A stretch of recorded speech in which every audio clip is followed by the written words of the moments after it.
Bal, saan na yun, eh? Oo. Mahal niya, eh. Hindi na ako lalaban. Tsaka, pangakong buwan.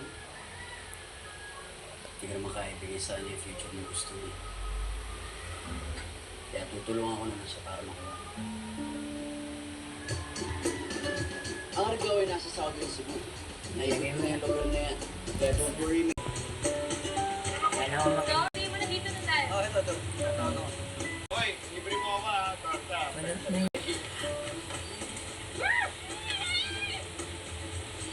Ano daw?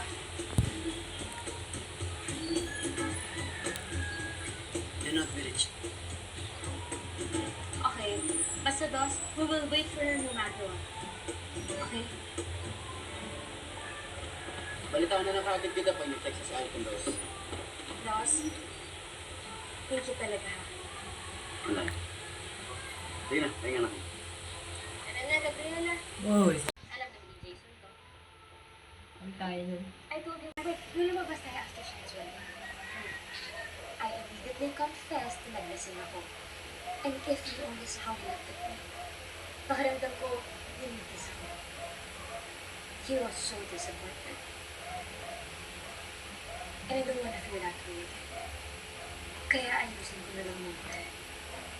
So pag ganyan, hindi ka na pwede magkamali dahil kailan? Paano pa pag kinasal kayo? Mas marami ka pang disappointments na magawa. So, dapat ba perfecto ka na habang buhay? Kaya, you know Jason, he always pushes me to be better. Eh, the last time I checked, nasa bounce pa ng kasal yung for better or worse. Eh, ano nangyari na sa for worse? Di ba, ang hirap? Hirap ko. Hirap ko sa inyo.